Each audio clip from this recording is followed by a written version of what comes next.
What's up, you guys? Live here at Master Duel, working on this next video for you guys, checking out on this Charmer deck profile for you guys. Small amount of changes in this themed Chronicle deck profile for you guys.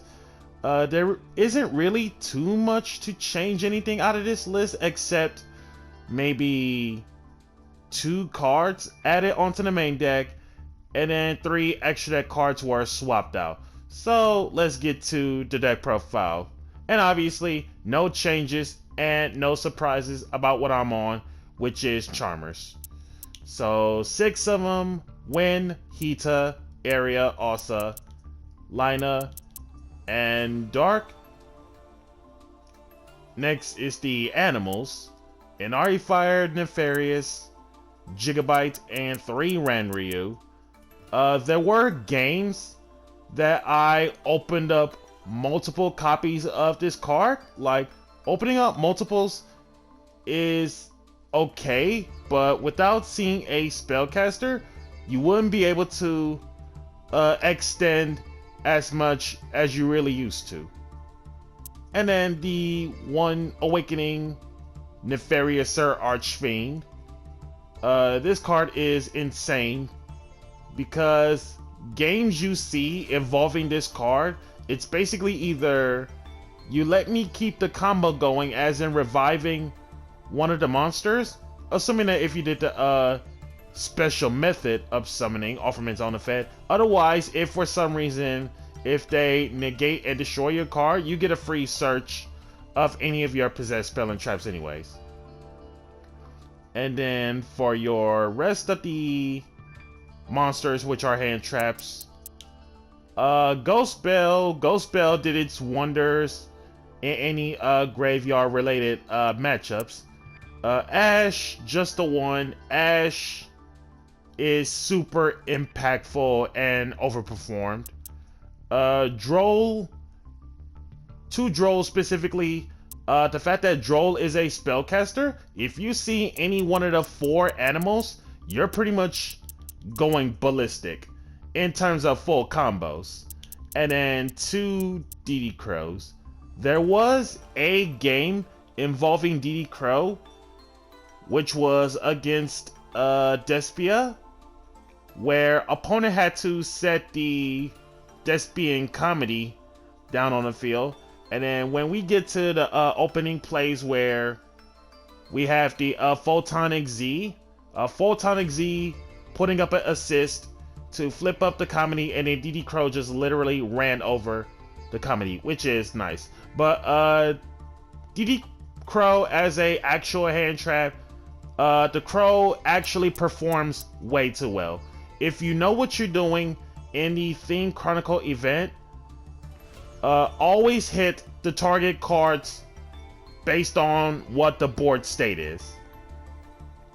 And then your spell lineup: Harpy's Feather Duster, Mind Control, still 1 at TCG by the way, Monster Reborn, Instant Fuse, shoutouts to my Shatterfoil Instant Fuse, 2 Dark Rulers. This card hasn't really come up anymore in the Theme Chronicle event, to tell you the truth. Maybe 1 or 2 times in, but there are some games where if they don't put up negates or floodgates as much as they used to in the Theme Chronicle event, which I totally get that some of the negates and some of the floodgates are banned, then Dark Ruler legit does nothing. And then the 1 Lightning Storm. Lightning Storm does its wonders sometimes, but if you have too many face-up cards, then the card is like dead.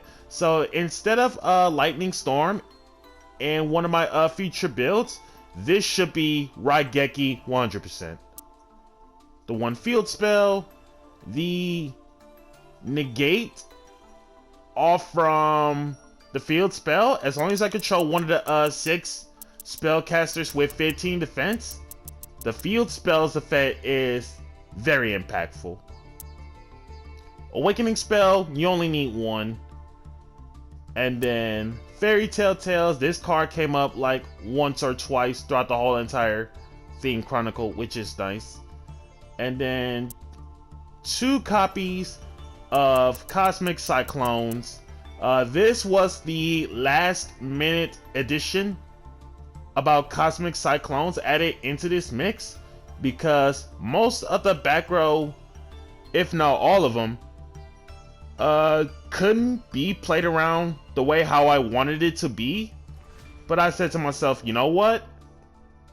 Games you see where if most cards, if not all of them, has the saving grace ability where if they get destroyed, they protect with something. Cosmic Cyclone gets around it a whole lot easier rather than just Feather Duster or Lightning Storm. And then 3 Spirit Charmers, you need to see this card at all times. If the card resolves, winning. Traps, no changes at all. Breakthrough skill, shoutouts to the Shatterfoil breakthrough skill. Card come up throughout the course of the theme Chronicle, I say half of the time. 2 evenly matched, not 3. Card comes up. 3 possessed partnerships. And 1 unpossessed. Any changes out of this main deck? Definitely Lightning Storm for Raigeki. 100% for sure. But otherwise, main deck is doing fine. And then extra deck in the theme Chronicles. Thousand Eyes Restrict. Mud Dragon of the Swamp. Games involving these 2 fusion monsters depends on how the board state goes.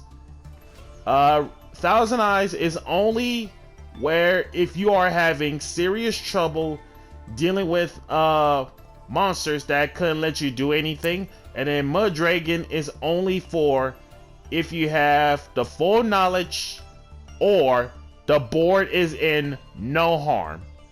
As in, opponent's board does nothing.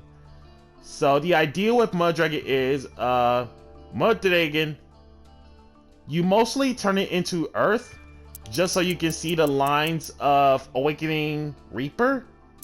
Otherwise, if you turn Mud Dragon into a wind monster, especially if you have Ranryu as well as the FP Wind, you are definitely going into Lightning Chidori just so that you are able to out your opponent's boards one by one. And this is the best XZ in the extra deck out of the 3 rank 4s, because Chidori as an old card, people will never see this coming, because there are games where if I can't kill monsters by battle or effects, or depends on what Floodgate is struggling out there, Chidori can help me out clear cards. Photon Papal Operative, this card came up, I'd say about 3 of the 4ths throughout the course of the whole theme Chronicle. Card is super nice. Downward Magician as an actual monster card is ridiculous, especially for the sake of pierce battle damage. Same with Drill Driver. And the thing is about Downward Magician is that her being a spellcaster benefits you from the 3 Ranryu and the 3 different animals, so you can keep on extending. And especially if you have the Awakening spell, Downer Magician is basically mass murder. And then your 6 links, Hita, Win, Alsa, Area, Lina, Dark. All of them comes up literally every game because it's the theme of the deck, Charmers. The 1 Artemis, so shout out to all of those glossiest links out there, which is the 6 links in Artemis. Selene, it's officially Selene Turbo because we lost out on access code. And the reason why I said Selene Turbo, to be specific, is not necessarily Turbo or anything like that. Selene Control is what I meant to say. Selene Control. The idea is the late grind games become, if I go against any matchup that has too many spells to count, not just counting pendulums for one, the more spell counters Celine has, the more opportunities that I get to bring back Restrict, 40 Absorb, or any of the spellcasters, specifically the FPs, especially the fact that if you have the field spell with the Awakening spell and Celine as well, you're basically controlling the whole entire board and you should be in a winning position. And then this is the card that we lost out on Access Code Talker. So instead, Underworld Goddess of the Closed World legit clutched throughout the whole entire Theme Chronicle event. Because a lot of times is where games you see where if they have unoutable monsters on the field, just find a way to get the quick maths of reaching a total of 4 to 5 monsters. One of them must be unoutable so that you can use theirs as material, so you can go into Goddess, and Goddess should be able to push for lethal, even if you have the Awakening spell out. So she'll be at a minimum of 3,300 with the Awakening spell. And then as for the number of times of Underworld Goddess came through, she's very rare, but if a good pilot knows what they're doing involving summoning out Underworld Goddess, always find the problematic monster, most being unoutable monsters, and you should be in a simplified state of making Goddess. And with that being said, this is James Polk on the Charmer Chronicle deck profile for you guys. Be sure to like, comment, subscribe, and share, and hit that notification bell to keep yourself constantly updated. And I will catch you guys with the bonus clips of the event.